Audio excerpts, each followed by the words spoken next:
Bienvenidos a las sesiones orientativas de preparación para ingreso a nivel medio superior. Esta es la sesión de formación cívica y ética. En esta sesión vamos a ver la sesión número 4. ¿Qué veremos en esta sesión y cuáles son las competencias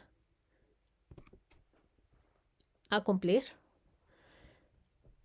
En general, serían los movimientos sociales y políticos por los derechos humanos en el mundo y en México. El primer tema son movimientos sociales y los derechos humanos en México. El 1.1, los derechos humanos y los privilegios, la Declaración de los Derechos del Hombre y del Ciudadano. 1.2, la lucha de Olam Dagosh por los derechos de la mujer.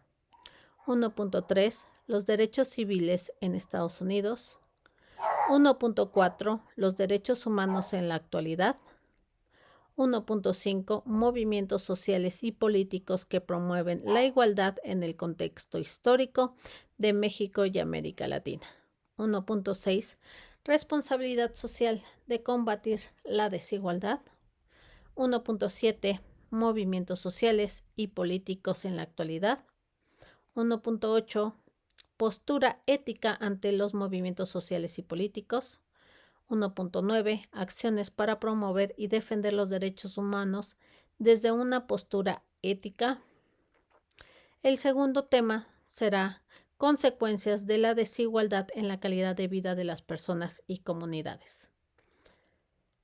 El tema 2 es actuar ético frente a las desigualdades de pueblos en México y América Latina. 2.1, causas sociales, políticas e históricas de la desigualdad. 2.2, sugerencias para erradicar las desigualdades políticas, económicas y sociales. Ok, comenzaremos con los movimientos sociales y políticos por los derechos humanos en el mundo y en México. La Declaración de los Derechos del Hombre y del Ciudadano. Dice que todos los seres humanos tienen derechos fundamentales que son universales e inherentes, es decir, sin distinción de nacionalidad, origen étnico, religión, sexo, color, lengua, edad, característica física, lugar de residencia o cualquier otra condición.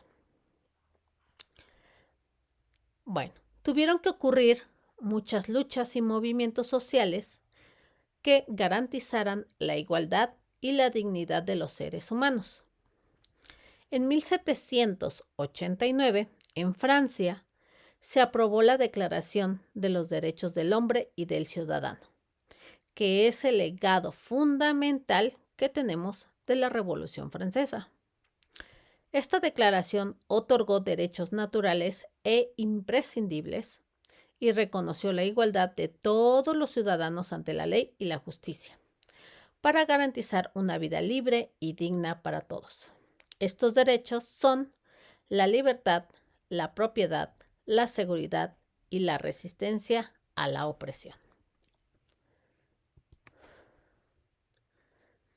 Ahora veremos cuál fue la lucha de Olam Dagosh por los derechos de la mujer, ya que en la primera Declaración de los Derechos del Hombre y del Ciudadano no estaban consideradas las mujeres.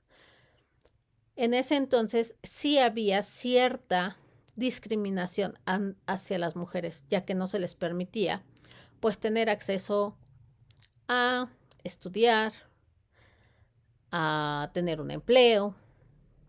Entonces se consideraba que las mujeres solo podían tener hijos y cocinar. O sea, no estaban hechas y pues encargarse de la casa y todo lo que conllevaba, pero pues nada más. Por lo tanto, Olam Dagosh publica la Declaración de los Derechos de la Mujer y la Ciudadana en 1791. ¿Qué proponía ella en esta declaración? De entrada, que hubiera igualdad de facultades, la libertad, la justicia, la propiedad, la seguridad, el acceso a las mujeres a la educación, a un empleo respetable y a resistir la opresión que establecía la Declaración de los Derechos del Hombre y del Ciudadano para los varones, ya que esa declaración solamente tomaba en cuenta a los varones. También defendió el derecho de las mujeres para participar en la creación y en todos los niveles del gobierno, así como expresar sus opiniones en público, ya que eso no era permitido. Entonces, gracias a ella es que son consideradas las mujeres en muchos aspectos. Incluso aquí en México, las mujeres no podían votar. Bueno, vámonos ahora del otro lado del mundo y vamos a ver los derechos civiles en Estados Unidos. En esta línea de tiempo veremos cómo poco a poco los afroamericanos fueron ganando sus derechos civiles. Definitivamente, como bien saben, todavía existe mucha discriminación hacia los afroamericanos en Estados Unidos. No es algo que se haya erradicado al 100%, ya que todavía, actualmente hasta con su nuevo presidente, pues se tiene como un poquito de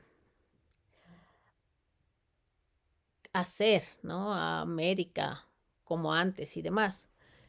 Pero pues antes la Gran América pues era realmente solo considerados la gente blanca o los rubios, ¿ok?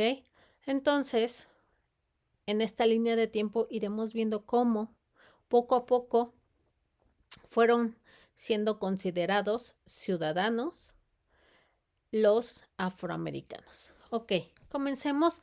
En 1619 existía la explotación laboral de los afroamericanos.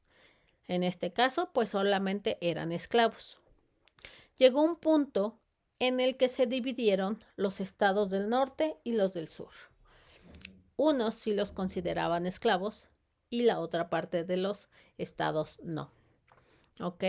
Entonces, en 1861 se da la guerra civil para tratar de abolir la esclavitud. Entonces, al final de esta guerra, finalmente se abolió la esclavitud mediante la 13ª enmienda de Estados Unidos.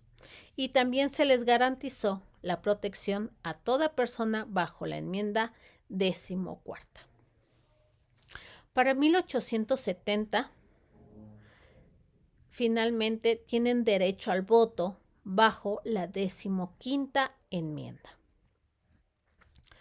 Para 1941, cuando es la Segunda Guerra Mundial, Estados Unidos manda a sus tropas, pero dentro de sus tropas como tal, pues obviamente los soldados que digamos los tomaban realmente en cuenta, pues eran los blancos y los afroamericanos no.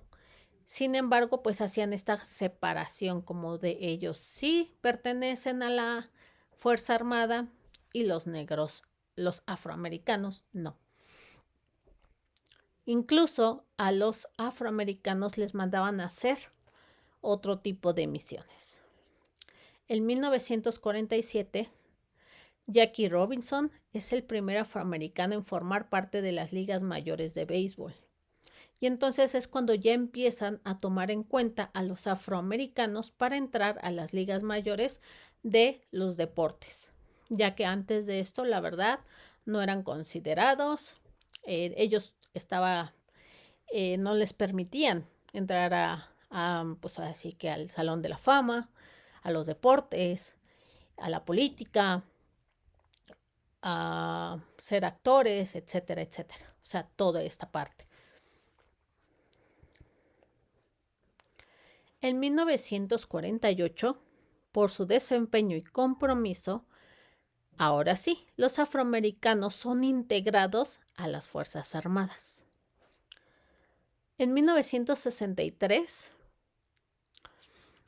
hay un gran líder que es Martin Luther King, quien participó en la marcha sobre Washington a favor del derecho al trabajo y a la libertad. Aún así, en 1963 seguía existiendo mucho la discriminación hacia los negros. En esta marcha asistieron alrededor de 250,000 personas. En 1968, Shirley se convierte en la primera afroamericana en ser elegida como congresista. En 1995, Million Man March en Washington, D.C., en donde entre unas 500,000 a 1,000,000 de personas se manifiestan para demostrar que los estereotipos eran erróneos sobre los afroamericanos, ya que muchas veces se pensaba pues mal de ellos, que eran los que más crímenes hacían, que se dedicaban más a la delincuencia, etcétera, etcétera. Se les sigue el día de hoy teniendo parte de ese estereotipo, ¿no? En 1997, en Filadelfia, se llevó a cabo la Million Woman March, donde el género femenino fue el actor principal. Obviamente aquí fueron más las mujeres que participaron en esta marcha. Y finalmente, en el 2008, gana Barack Obama en las elecciones para presidente en Estados Unidos. Cosa que nunca antes había pasado. Nunca un afroamericano había llegado a ser presidente. Continuemos.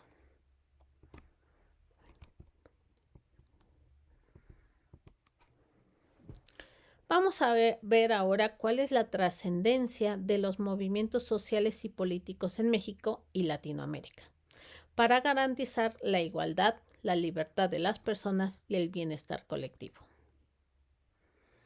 Ok, entonces,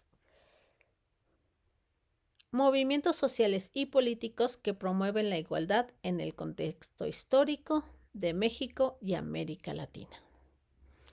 Vamos a empezar con qué es un movimiento social, chicos. Un movimiento social se forma por un grupo de personas que buscan transformar la vida política y social de una comunidad mediante estrategias variadas, con la finalidad de enfrentar y resolver conflictos prolongados que han dañado a una o varias comunidades. ¿Ok? Entonces, todos los movimientos sociales vienen como tal de la sociedad. ¿Sí? Es la misma sociedad que se mueve para que haya un cambio hacia la misma sociedad, ya sea que sea minoría o no. Entonces, se busca todos estos movimientos para garantizar una mejor calidad de vida hacia ciertas comunidades. Ok, algunos rasgos que caracterizan a los movimientos sociales y políticos. Ok, entonces les voy a indicar cómo se llevan a cabo estos movimientos sociales, incluso políticos. Políticos porque a veces pues se necesita realizar alguna reforma, algún cambio en la ley. ¿Ok? Entonces, por eso llega a ser igual, político. Entonces, de entrada, colaboran conjuntamente. ¿Sí? Esto significa que se establecen cómo será más factible transmitir las demandas y lograr que éstas sean atendidas.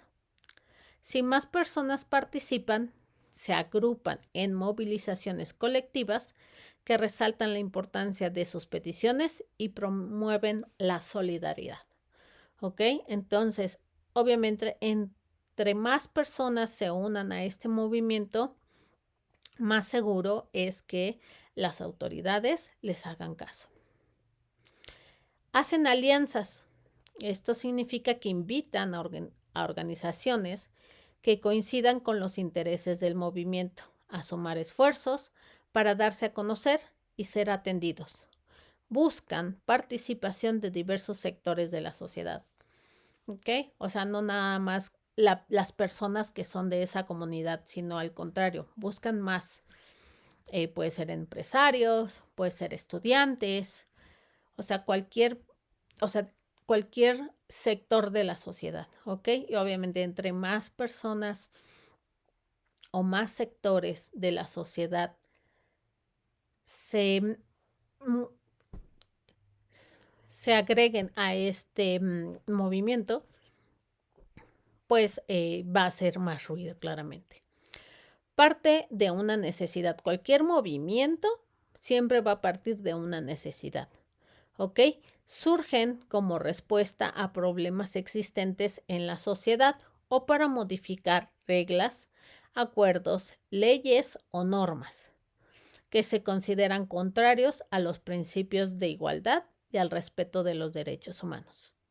Por ejemplo, antes aquí en México, a las personas de la comunidad LGBT y Q+, pues no se les consideraba.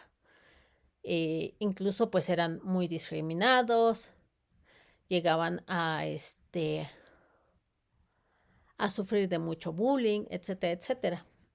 Entonces, bueno, a toda esa comunidad ahora ya se les da su respeto y su igualdad de derechos, ¿ok? Ya no se les discrimina, antes sí se les discriminaba mucho.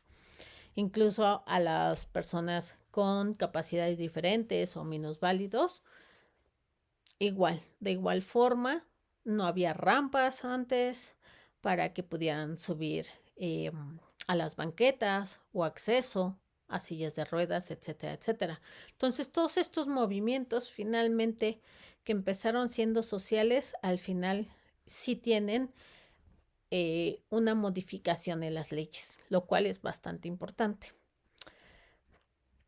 Mantiene la demanda a lo largo del tiempo para que el Estado cumpla con las peticiones del movimiento social.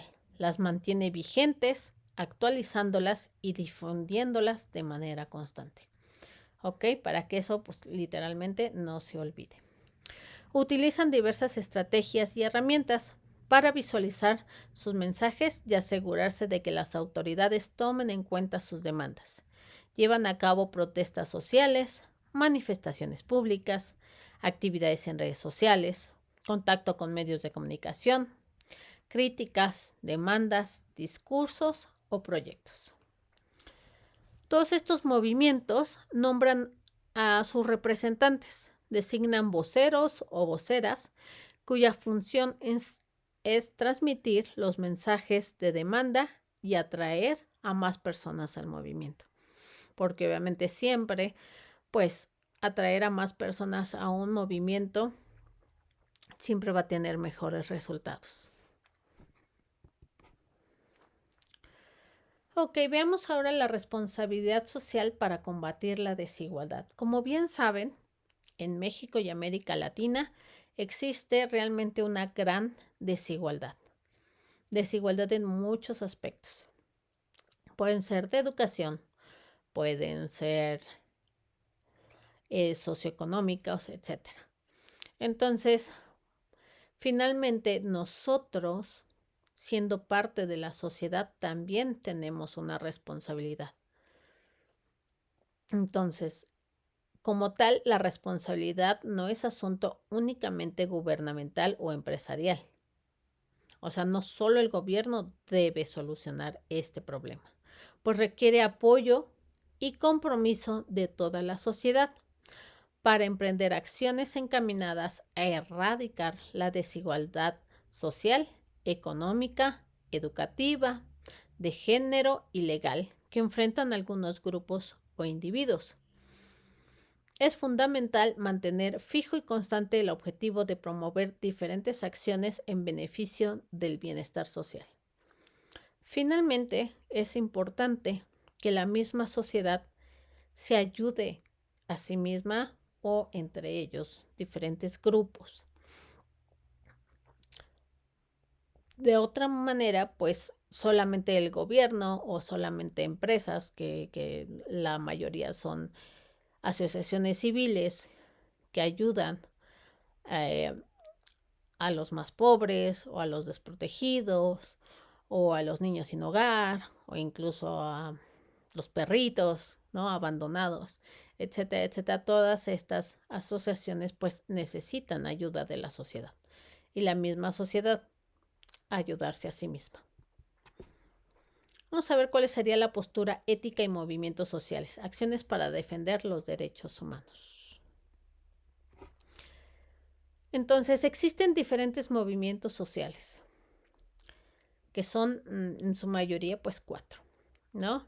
Encontramos el movimiento por la igualdad de género. ¿Qué significa esto? Que tanto hombres como mujeres, como gente de la comunidad de LGBT, etcétera, etcétera, o sea, que todos tengamos las mismas igualdades y oportunidades de estudiar, de tener un empleo, de ganar lo mismo, porque no siempre en el mismo puesto gana lo mismo un hombre que una mujer. Muchas veces a las mujeres en el mismo puesto se le paga menos que a un hombre. Movimientos por la justicia climática. Obviamente con esto buscamos que haya una educación ambiental. Ayudar a nuestro planeta, lo cual es súper importante porque todos vivimos en él. Entonces cualquier cambio climático siempre nos va a afectar. Movimiento de los derechos de los migrantes. Como bien saben y se han dado cuenta, bueno, tenemos ya muchos migrantes en México y más desde el sexenio pasado. Empezaron a entrar muchos migrantes. Entonces se busca igual ayudar a estos migrantes. Movimientos antirracismo. Obviamente se busca que no haya este racismo hacia cualquier tipo de persona y racismo de ningún tipo, ¿no? Por su color de piel, por su condición social, por su nacionalidad, etcétera, etcétera. Vamos a ver cuáles son las posturas éticas ante los movimientos sociales y políticos.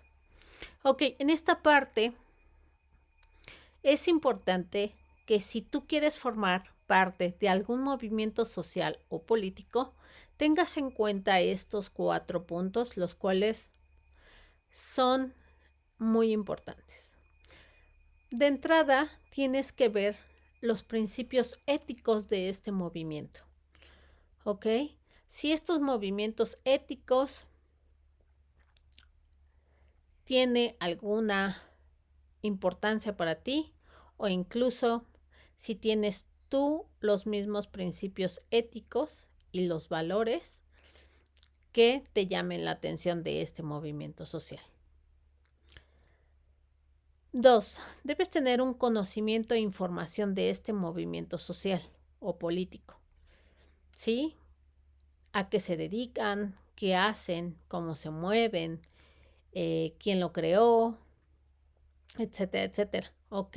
Que tú tengas esa información de ese movimiento y no que nada más vayas porque pues iba pues un amigo tuyo, tus papás, tus primos y entonces ahí fuiste y imagínate pues que te preguntan, oye, ¿de qué va este movimiento? ¿Qué están pidiendo? ¿Qué están exigiendo? Y tú, pues no sé, ¿no? Y nada más vas ahí, pues no es lo ideal, ¿no? Lo ideal es que apoyes movimientos que realmente estés convencido y que vayan de acuerdo a tus valores. Que hagas un análisis de cómo se lleva a cabo, qué es lo que quieren lograr, cuáles son los objetivos de este movimiento, quién se verá beneficiado con este movimiento, etcétera, etcétera. Y finalmente, responsabilidad y consecuencias.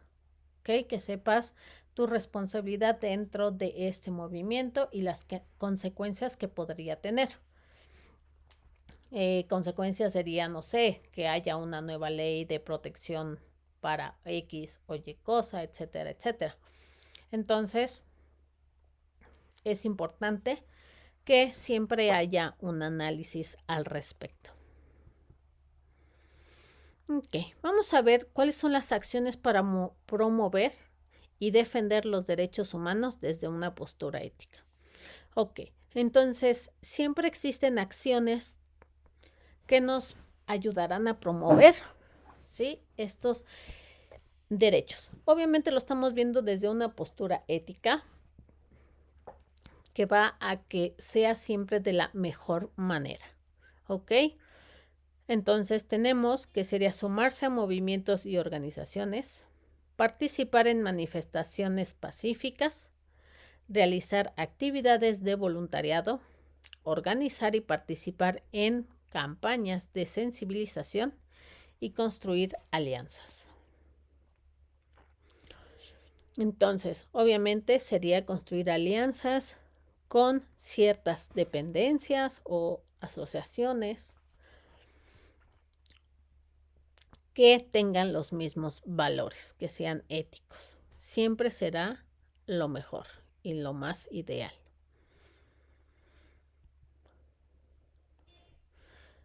Ok, existen consecuencias de la desigualdad en la calidad de vida de las personas y comunidades. Entonces, vamos a ver cuáles son esas desigualdades. Entonces, existen desigualdades socioeconómicas, pues en México, América Latina, en todo el mundo. ¿Cuáles son estos aspectos, chicos? Bueno, tenemos el estrato socioeconómico. El estrato socioeconómico se relaciona con el nivel de ingresos que recibe una persona. También tiene que ver con los inmuebles que posee. Los inmuebles son las casas, edificios, departamentos, etcétera, etcétera, terrenos. El lugar donde vive y los servicios a los que accede. Servicios son agua, luz, internet, teléfono, drenaje. Todos esos son los servicios, alumbrado público, los cuales definen su nivel de bienestar. Obviamente, no es lo mismo una casa en Las Lomas, ¿no?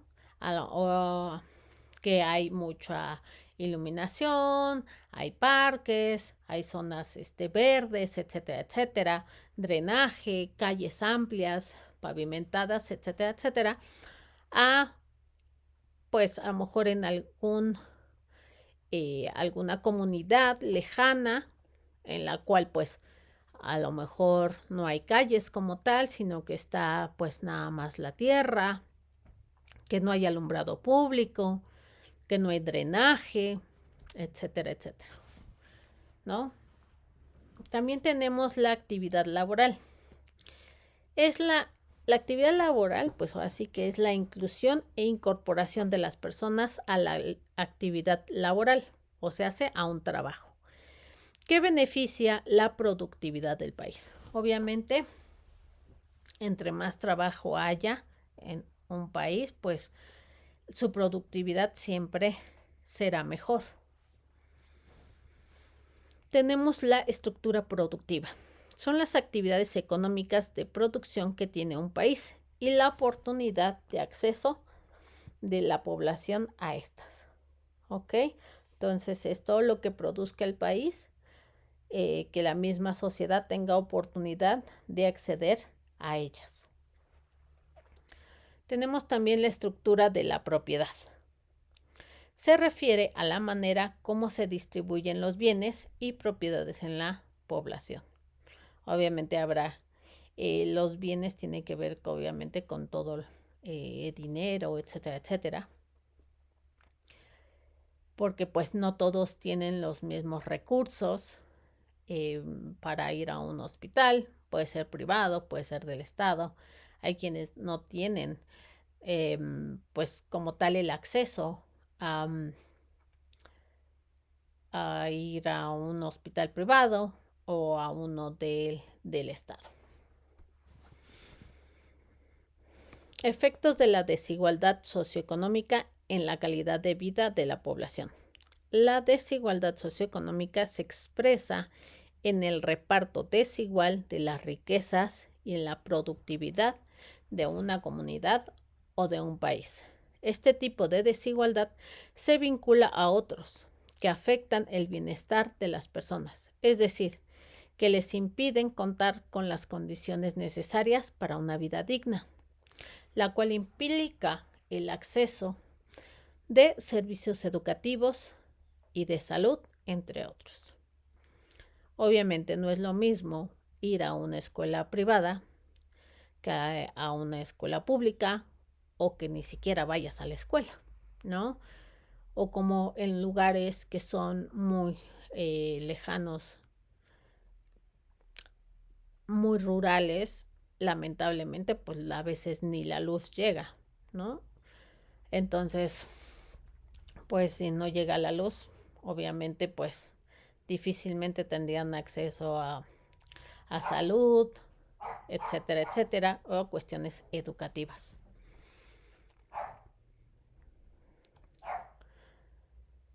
Veamos cuáles son las acciones que contribuyen al derecho de las personas a una vida digna y justa.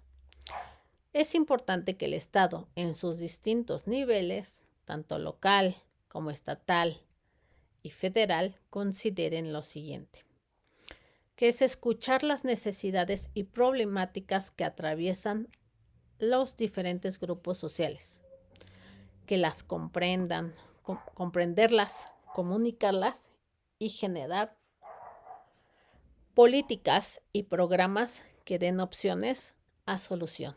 Por ejemplo, si no tienen drenaje, pues obviamente que se les ponga drenaje. Si no tienen alumbrado público, si no tienen agua potable, un mercado cerca, etcétera, etcétera, eso sería importante para alguna comunidad o algún grupo social.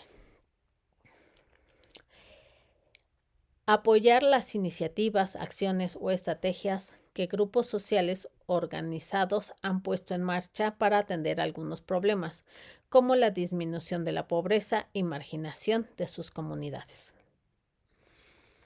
Crear estrategias y políticas para cubrir las necesidades básicas, como la educación, la salud, la vivienda y el empleo. Promover políticas y acciones y programas que permitan generar igualdad de oportunidades y de condiciones. ¿Ok? Entonces, todo esto es importante, que los tres niveles de gobierno pongan atención, porque obviamente con eso también ayudarían mucho a que más personas tengan una vida digna. Vamos a ver cuáles son las causas sociales, políticas e históricas de la desigualdad. Entonces, en la sociedad existen diferentes estructuras sociales que funcionan de manera paralela. Una estructura es una base del funcionamiento de algo y cada una de las partes que la conforman tienen una labor distinta. Ahora, una estructura social es una red de normas, creencias, valores, instituciones, relaciones y usos del poder que influyen en el desarrollo de la sociedad. ¿Ok? Entonces es importante que cualquier sociedad tenga toda esta red de normas, creencias, valores, para que todos en conjunto podamos erradicar la desigualdad. En la sociedad a diario suceden desigualdades políticas, económicas y sociales que privilegian a una parte de la población, mientras que otra enfrenta violencia discriminatoria y dificultades para acceder a ciertos bienes y ejercer sus derechos. La discriminación es un conjunto de prácticas de distinción, exclusión o preferencias basadas en intereses, estereotipos o prejuicios. Algunas de las características por las que se discriminan son el aspecto físico, la lengua, la vestimenta, las particularidades del cuerpo, las preferencias sexo genérica, la nacionalidad, la identidad o inclusive la edad. Sugerencias para erradicar las desigualdades políticas, económicas y sociales. Adoptar una postura ética que propicie la acción comunitaria con el fin de buscar los mecanismos para erradicar las desigualdades. La solidaridad se vincula con la empatía, la justicia y el reconocimiento de la diversidad de la construcción de sociedades más equitativas. Y la lucha constante por la defensa de los derechos humanos y el reconocimiento de los grupos y pueblos que han sido históricamente vulnerados contribuirá a adquirir una conciencia colectiva y solidaria con un enfoque ético sustentado en la interculturalidad. Muchas gracias, eso es todo.